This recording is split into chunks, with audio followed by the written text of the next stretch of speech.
Hey, welcome back to my channel. This is Liz here. If you're new here, make sure you hit the subscribe button down below. And if you're not, thank you for tuning in for another video. In today's video, I just want to talk a little bit about how my life has changed from the start of 2020 until the end of March 2021. I know that kind of sounds random, but it's been a lot that has happened from the start of 2020, mainly from, I would say, my expectations at the beginning of 2020, how my life was going and what I thought I was expecting for the past year, so the year of 2020, and then how all of that kind of got flipped around in March of 2020, and then how I dealt with all of it, and then pretty much where I'm at now in 2021 and how all of that has affected me, my life, and my plans moving forward. And mainly on probably more of a mentality standpoint than anything else, I think is what's really been tested over this stretch of a little over a year now. If you're interested in hearing more about that and how you can deal with curveballs being thrown at you in life, or maybe just if you're dealing with a lot of changes in your life and things not going as you planned or expected and kind of had to deal with that. Lots of people don't have the same coping mechanisms or don't even know how to cope with rapid, fast change in their life. So I kind of just want to share my journey with you guys, help anyone. Maybe you're still going through it, maybe you're still kind of lost. I know it's a whole year later, so if it's a whole year later and you're still feeling kind of lost in your journey, I kind of want to just share my journey with you guys and let you know that it's okay, we're all in this together. And that's pretty much the basis of all of it. Like, that's what it boils down to. It is okay to not feel okay. It's okay, to understand that it's been a lot that's happened in the past year, and to just have ways of dealing with everything that's coming at you. So if you're interested in learning more about how my life has changed in the past year and how I've learned to deal with everything and how I've really handled all the fast-paced changes that have been going on in my life, then make sure you keep watching this video.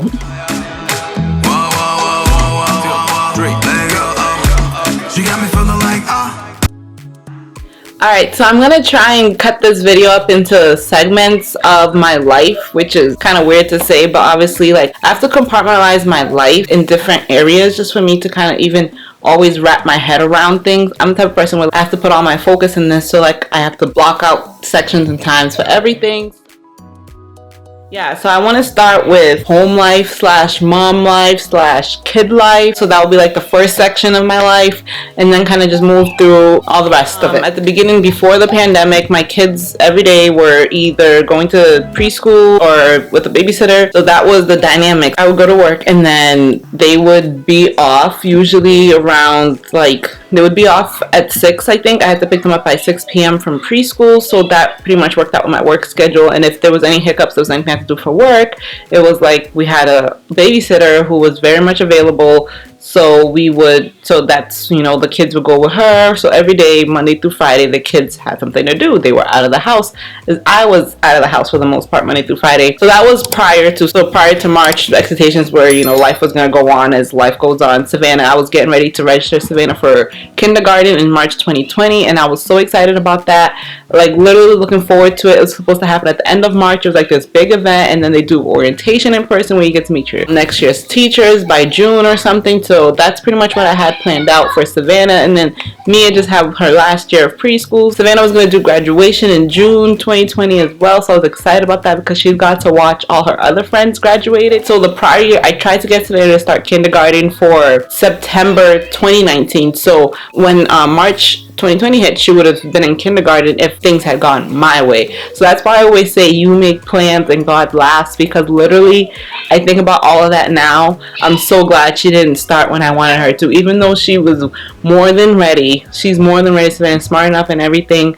But it's an age thing. So your birthday has to be before September 1st of that school year in order for you to start. And her birthday was in October, she was shy 1 month, and I fought the system. She's so advanced, she's so smart, she's so ahead of her class. For me, I didn't want to pay one more year of preschool. That's funny. It's so funny how life works, because I didn't want to pay for one more year of preschool for both of them for no reason. And I didn't end up having to anyways. So then once everything hit in March, Savannah's kindergarten was pretty much on hold, on standstill, We had no clue what they were doing with kindergarten registration.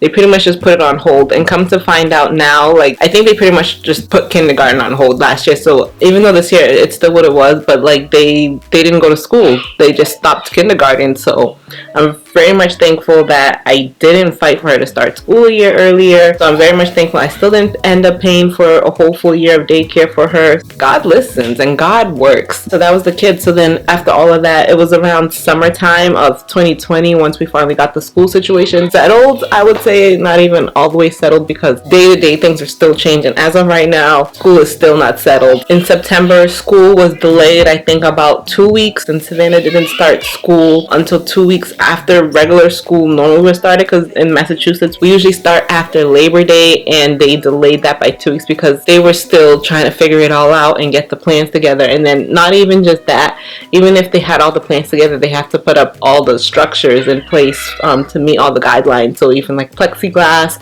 and making sure all the seats is far apart and everyone has assigned seating that's going to be at school. So they had to do all that. And then even with all of that, only high risk kids were allowed to go first. It's been kind of a journey, but here we are now. So in March she started hybrid. This month she started, so this month she started hybrid finally. And then so she was going to school 2 days a week, at home for the other 3 days, and so that's been going well. It is what it is. So then within the first week of her starting her hybrid school, the state decided to make a decision that hybrid learning will no longer count towards education hours in Massachusetts. So then now at the end of March, we're preparing. I think she has one more week of hybrid school, and then after that it's just full on 5 days in school. And so that's where we're headed right now. The plans are still pretty much scattered. Mia is still at home, so through all this, Mia's still at home. So now in March of 2021, I'm getting Mia registered for kindergarten, so that's exciting. So by the looks of it, she will be going 5 days a week.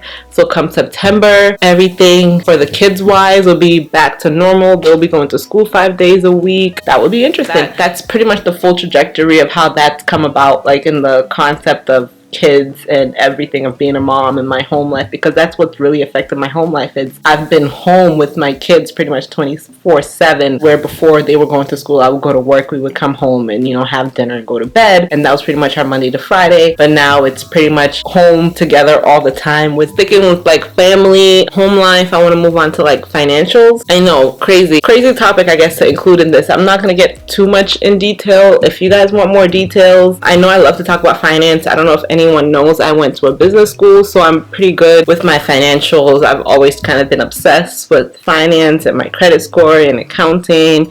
I actually started with an accounting degree when I started college, but I switched my major. Anyways, so my goal was to become debt free. So at the beginning of 2020, what my financial goals were was I was going to grind and hustle all 2020, work as much as possible, which is pretty much what I did in 2019. Like grind and hustle, work as much as possible, work all the overtime hours that I could. That was my plan, just to keep on trucking, keep on going, just keep doing what I was doing and make more money. So my only plan was just to make more money. Once March 2020 hit, all of that pretty much went to scrap. So I was like, okay, I'm gonna be frugal Annie is what I thought. Like, I'm gonna save my coins, I'm gonna just buy the necessity until this passes over. Again, at that point they're telling us 2 weeks. Oh, even in my mind I knew it wasn't gonna be 2 weeks, but I'm thinking like 1 or 2 months, like a few months. I still would have never thought everything that was coming. So but either way, so I was like, okay, that's fine. I don't need clothes, I don't need all that stuff. Like, I don't need anything anymore. I didn't buy takeout for a long time. Like, I don't need all that stuff that I was spending my money on when I was going into work, because I was at work, I was at the office, I need to eat, I would buy food. And then I started saving basically without even realizing, because I stopped spending. So I just stopped spending. I stopped buying anything besides like groceries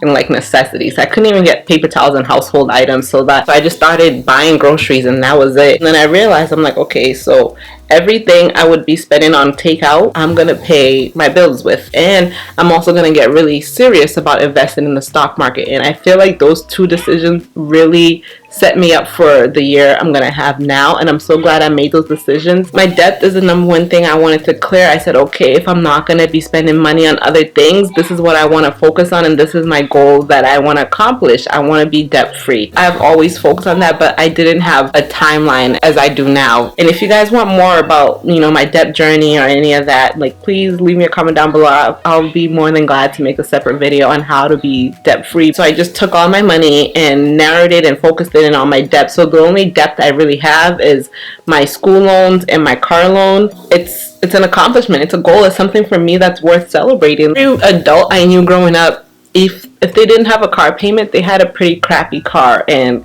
I'm sorry, but that's not what I want. I want to have a nice car and no car payment. I want the best of both worlds, and I don't think I should be punished in any type of way for that. I should have been able to get an education without being strung out in debt, but you know, that's also another story. So I just have my education and my car payments, and I'm still working on those.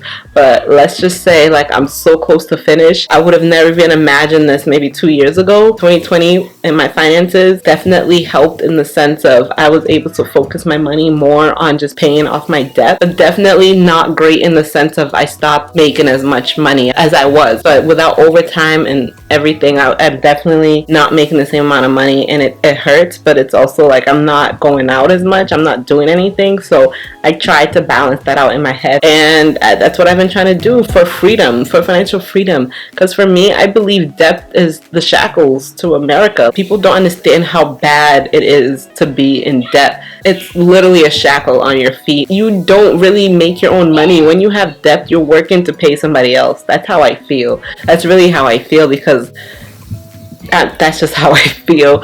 Anyways, 2020 has really opened my mind out to, like, it's not worth it. Nothing is worth it if you're not happy.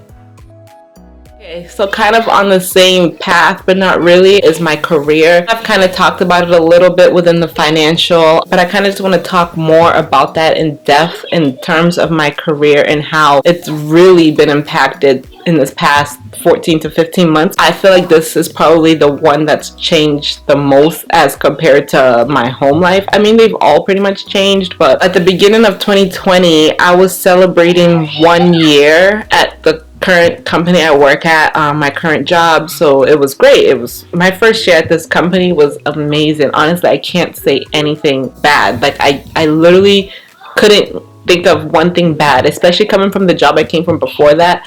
My job before this job was horrible. Like, hands down the worst job I've ever had. Like, I literally almost start crying thinking about it. That's how bad this job was. Horrible. So anyway, so at the beginning of 2020, I was celebrating 1 year at this new company I'm working at, and I just loved it. I love my team. I finally felt like I had found, you know, the right place for me and all that. I was happy. Like I said, I was doing great at my job. Overtime was okay for me because, like, I could be there all day, and it's like, it's okay. So that's where I was at prior to March 2021. I was working a lot, and I was happy. I thought I was happy. I was content, I should say, which I realized was so bad. Like, I really needed 2020 to make me realize being that content was so bad for me. I'm not a person who ever likes to be content, and I'm so glad I've realized that now. So I did a lot of soul searching once everything happened and the shutdowns, and I started working from home on March 7th. People were starting to get let go. I was a little scared. For me, it was like, work harder, keep your job. For me, it came across my mind, like, when I first got this job,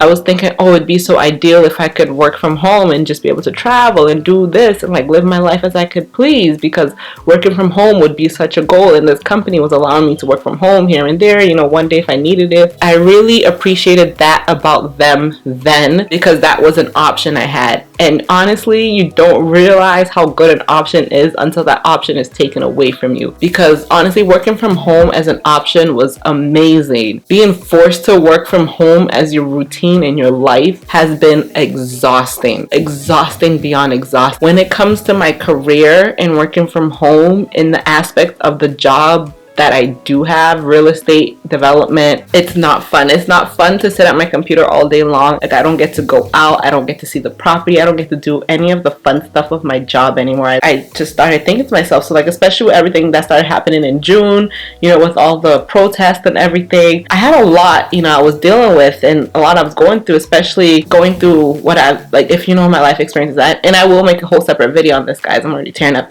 So if you know my life experiences, I've been through a lot of racism racism, discrimination, prejudice, a lot of that stuff. So just for all of that coming back up in the media, even the university I went through, the president stepped down, a lot was happening that kind of confirmed stuff that's happened pretty much in the past 10 years of my life since I've graduated high school and moved on to adulthood. It's been rough in that realm, but it's always been like kind of pushed aside. You know, you get gaslighted. People tell you, oh no, it's not like that. And you always never want to be the person saying, oh, it's because of racism, because of this, because of that. And all that being brought up, it built up a lot of emotions in me, I'm not gonna lie. That really is what really got me to see that I was being content. So all that happened for a reason. Like last summer is when I started realizing little things that I had been settling for. I told myself when I was in college, so with all my university being brought back up and the president stepping down and everything, I remember telling myself, like, I will never work in corporate America. I never want to work around the kind of people I'm going to school with. That was pretty much what my end goal was once I was getting closer to graduation, or even when I was still there. I wanted to leave that school, honestly. I had all of that hit me. But again, I still need a job. I still want my job. I still like my job overall. I'm trying not to have, you know, outside events affect how I'm feeling about my current job, because I'm trying to keep them separate, but it's so hard. Again, I'm at home all the time. I'm home all day. I'm home with my kids. Like every aspect I've touched upon is all happening within these same four walls, and I'm doing everything and my mind can't get turned off. So like I'm trying to separate it from my current job and, you know, things I've gone through in the past, but it's so hard when I start seeing little signals and flags. So right now I'm at a space where career-wise, I really like my job overall. I like my job how it was prior to March 2020. I like to fondly keep that memory in my head. I would like to hopefully think that in the fall it will go more back towards that once my kids are all off and set to school. I can't do my job from my bedroom any longer. I have to get back to some normalcy. So I'm just hoping there's a light at the end of this tunnel. I just started thinking about more of what I've always wanted to do for myself, what makes me happy, and just try to take time I need to do for me. So like I thought about it. I'm like, if I used to spend 1 to 2 hours in traffic every day. Let me take 1 to 2 hours and do something that I'm passionate about. I've always had an entrepreneur mindset and spirit. I started my own business in college. So I said, you know, I really need to focus on my stuff, on me, and like just at least 1 or 2 hours a day to kind of get myself to be where I want to be. That's what I want for my career. I want not only to just have this job, I don't just want to be great at my job. I want to be great at the things that make me happiest. Like I want to have my job, and you know, that's fulfilling in itself, but I want to also do something extra to fulfill me. So in the beginning of this year, I've just tried to focus more on me. So I've been working on my YouTube channel, as you can see, because even if I take 1 to 2 hours a day, but each day, like I have to do it every single day and work on my YouTube channel, and that's been bringing me so much joy. So make sure you subscribe down below and support me, guys, because this honestly makes me happy. Learning how to make my videos, edit my videos, learning how to like add thumbnails, learning how to like make a picture float and flip it, and you know, all of that sets my soul on fire, and I'm so happy about that. I'm working on giving 1 to 2 hours a day to YouTube right now, and I feel like that consistency since January has been really great, and I want to just keep that on. I hope the more I get into this routine, the easier it gets. I don't know what's going on with my voice. So yeah, that's my career. Like now that I start talking about this, I feel like I should do a separate video for each of them, but it's okay. Just leave me a comment down below what you guys really think I should. So those are the major 3 parts of my life, and pretty much how they've all been affected and changed throughout this past 14 to 15 months. It's honestly been a lot. I feel like overall everyone's had a lot to kind of deal with and take in, and for the most part I'm so happy I haven't had to deal with any death in this past 14 months is all I will have to say. Any personal death anyways to my own life and family and friends. People I'm surrounded by, my direct immediate family, has been healthy, and I can't be any more thankful for that. So overall, prior to all of this, prior to March 2020, I was pretty content. I was pretty happy. I was trying to start to live for me. It's when this whole journey started. I really was trying to like take back the reins on my life, do stuff for me, and I thought I was, but you know, 2020 really taught me like I really wasn't. I was kind of just being content doing all the things I said I would never do, but I was just content being good at doing all the things I said I would never do, which is not okay. Like it really wasn't real happiness. It was content. Like I want to be happy. I don't want to be content. And then once March 2020 hit, it like kind of went into panic mode, which is even worse. I had so many crazy things happen at the old apartment I was living at. Like police were coming to the door. Like there was blackouts. I remember it being completely pitch lack out in the street, like even McDonald's, Wendy's, nothing. Like so many weird things were happening, and I pretty much, my anxiety was at an all-time high in March 2020, April. I don't think I've ever been that anxious in my life. I just had to start finding different types of outlets than what I was used to. So that's pretty much what it came down to. And at this point, I was so thankful for most of my friends. Like some of my friends really came through, even if it's a text or FaceTime or just playing stupid games through FaceTime. Like just something else to take my mind off of everything was all I ever needed. Through all of that, it makes me really see who was in my corners, to see that I came out of all this with a solid group of people that I know I can really count on day in, day out. You know, if the world is crashing in and ending, and you know, I know I can count on them. And that's honestly, that's why I said it's one of the greatest blessings, being happy and being healthy and just having people who care about you around you, and be able to recognize the people who care about you. It's also honestly such a great blessing, because that's, again, I feel like at the beginning of 2020 I had so many people in my life that I thought cared about me, who I thought, you know, would be the ones to, you know, call me, care, and, you know, see how I'm doing being home all the time with the kids. So it is what it is. I never want to take these people for granted, like a hand full of people who've just really been there for me. That's something, like, even if it's just to share a stupid meme, it helps. It really helps to not think about all the bad stuff that's going on, and just be able to get away and like talk to a friend like normal. Especially if I had to talk to you on FaceTime, I just want to say thank you. Like, thank you so much for just being there for me, because it's been tough. It's been hard, especially in the past, I would say since the summer. It got a lot tougher with the news coverage. I was watching the news a lot, and I had to kind of cut that out. So I was drained.